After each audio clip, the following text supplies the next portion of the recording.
Hey, what's going on, Nova Nation? CJ Wilson here with DoakTalk. Here, bringing some news in regards to recruiting trail for the 2026 recruiting cycle. Four-star quarterback Brady Smigiel has decommitted from FSU. The four-star signal caller out of California has parted ways with the Seminoles. As you guys know, this is a quarterback I was really high on in regards to his potential and things like that. I think he could be a pretty good quarterback on the next level. For any college that pretty much recruits Brady Smigiel moving forward, he commits to. But the issue more so to speak, with I guess the reason why he ended up decommitting from FSU is more so just the questions in regards to fits in Gus Malzahn's offense. As you guys know, just from his days at Auburn, even as an offensive coordinator for Auburn when Cam Newton was the sitting caller for the Tigers, Auburn and I really have opinions on that, but more so it's just running quarterbacks that could do things with their legs as well as throwing the ball. Mobile quarterbacks is more so the thing for Gus Malzahn and how he wants to run his system. Now, he's been in situations where he's played guys like a Jared Stidham, more so a pro-style quarterback, and the offense flowed pretty well. And I do think even with Brady, Gus would have adjusted his offense to the strengths of Brady, but nonetheless, the two sides, well, not necessarily the two sides. Brady felt like it wasn't a fit for him, decided to open up his his recruitment rather, and go from there. Now, FSU is in play since Brady has decommitted. FSU has been very active on the recruiting trail and filling out 2026 quarterbacks as far as giving out offers and starting those relationships and building those relationships and trying to develop them and get kids on campus. It's a couple quarterbacks we're going to talk about real quick that FSU could be looking at in the future. And to be honest with you, they did a damn job in readjusting their board and going after some targets that fits what we would call a Gus Malzahn type of quarterback. Or before they get into the new guys, or the new list rather, that could be in play for FSU, I'm going to go ahead and get you guys to hit that like button, and hit that subscribe button if you haven't already. Hit the like button, get this information out to like-minded Noles fans like yourself, and also subscribe if you haven't. Welcome to DoakTalk, where it's all FSU, all everything covering from recruiting, on-field play, interviews, whatever you want to call it. FSU, all FSU, we have you covered right here. So go ahead and tap in and subscribe to DoakTalk if you haven't, and welcome to the channel. All right, let's go ahead and jump into it as far as the new quarterbacks that FSU has offered. It's been a pretty eventful Sunday as FSU, Brady Smigiel has decommitted from FSU Sunday evening, and pretty much right after he decommitted within an hour, FSU had around 3 quarterbacks that they offered and have started building relationships with. We'll go ahead and jump in with the first one that we want to discuss. And this first quarterback is Landon Duckworth, the 6'3", 190-pound quarterback out of Alabama. He is a 4-star in the 247 composite, the number 137 overall player. Big-time playmaker out of Alabama. Like I said, he kind of fits what Gus Malzahn wants to do with the quarterback. Had 3,400 passing yards this past season, 39 touchdowns and 10 interceptions, along with 648 yards rushing and 12 touchdowns on the ground. You have Ole Miss, University of Georgia, and South Carolina or other schools that's in contention for Landon Duckworth. And this is an interesting one because, like I said, the kid is from Alabama, and he has a pre-existing relationship with Gus Malzahn going back to UCF. As you guys know, Gus Malzahn was the offensive coordinator at Auburn under Cam Newton. Well, developed Cam Newton at Auburn. He was the head coach at Auburn, as you guys know. We played him in the national championship in 2013.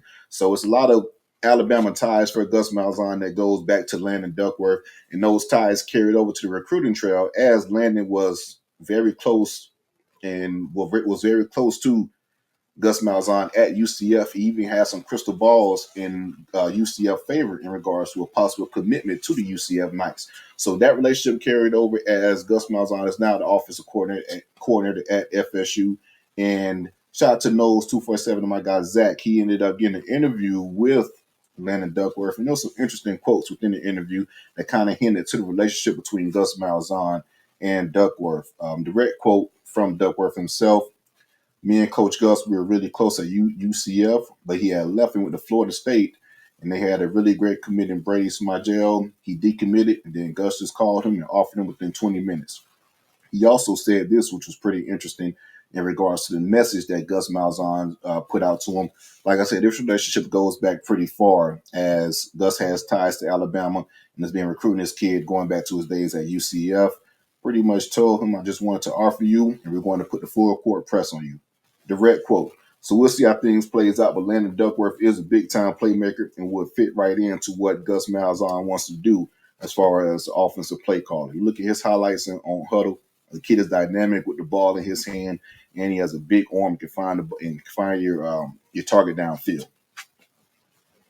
All right, let's move on to the next one. And this is another interesting one. These guys, I'm telling you, the talent pool that the talent net, so to speak, that they're casting is a really good one. And this kid is out of Texas, Bowe Bentley, elite four-star quarterback out of Texas, 6'2", 200 pounds.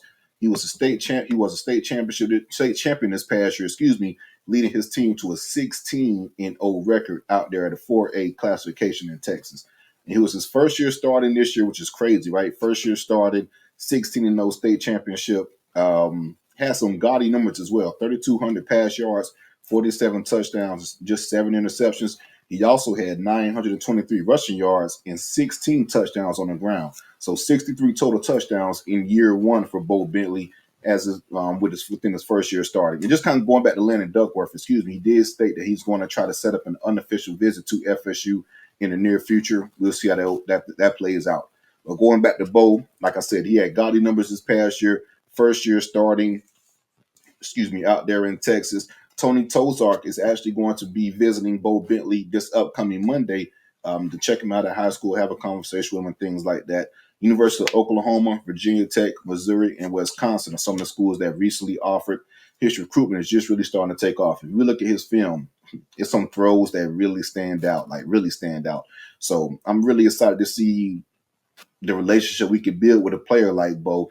Like I said, Coach Tozark will be on campus this upcoming Monday to visit him. He also stated after the dead period, he's going to look into getting on campus at FSU, possibly for a spring practice and things like that. So it'll be interesting to see how things play out with Bowe Bentley. Like I said, it was his first year starting, but he put up some damn good numbers, 63 total touchdowns, leading his team to a 16-0 regular season and playoff record along the way to winning the state championship. Let's move on to the last target that FSU offered, the third quarterback that they offered on the Sunday evening. It was a pretty big offer, and that was Keisean. If I'm pronouncing it wrong, please excuse me, but Keisean Henderson, 5-star athlete, number one athlete in the country, 5-star prospect rather, number one athlete in the country, number one player overall in Texas. He was the MVP of the All-American Bowl game. Really interesting prospect as well as far as this offer. He's out of Houston, 6'3". He's committed to the University of Houston, 6'3", 185 pounds. But with him being committed, it hasn't stopped FSU from putting the full court press on him as well. It's going to be interesting to see what FSU could do and build this relationship. He did mention that in the interview with 247 that Tony Tozark, who's going to be out in Texas, like I stated, on Monday, will be visiting. On Monday, he's going to be visiting Bowe. The following Tuesday, or the next day rather, on Tuesday, he will be visiting Henderson out there in Texas. Like I say, he's a 5-star prospect, number one athlete in the country. Henderson did state that the work that Gus Malzahn did with Cam Newton does stand out to him. It's pretty intriguing. Take that for what you will. We will see if we could chip away at that recruitment. Like I stated, he is currently committed to Houston, but a lot of schools have been putting the full court press on Henderson as they're going around for their winter evals and things like that and making their stops on campus. So this is a kid that's a hot commodity. Like I stated, he was the MVP of the All-American Bowl. So we'll see how things play out with FSU. I know they're putting a full court press on him as well. So you got Keisean Henderson, 5-star out of Texas, Bowe Bentley, the 4-star out of Texas, and Landon Duckworth, the 4-star out of Alabama, are some of the names you should see FSU focus on down the stretch of this. Well, not necessarily down the stretch since it's really the beginning, but in the beginning of this 2026 recruiting cycle leading to the spring and things like that, on the heels of Brady Smigiel decommitting from FSU. So we'll see how things play out. Make sure you guys like this video and subscribe to the channel. It's clear that FSU had a plan and was kind of aware of what could possibly happen with Brady. I'm just happy that, like I said, they have a plan. They're putting a full court press and having a wide casted net. And within this net is some very good quality prospects at the quarterback position with Bowe Bentley, Landon Duckworth, and Henderson. Either one of these guys I would be A-okay with. We'll see how things play out. Let Gus Malzahn and Mike Norvell do their thing. Go ahead and like this video, subscribe to the channel. Go Noles.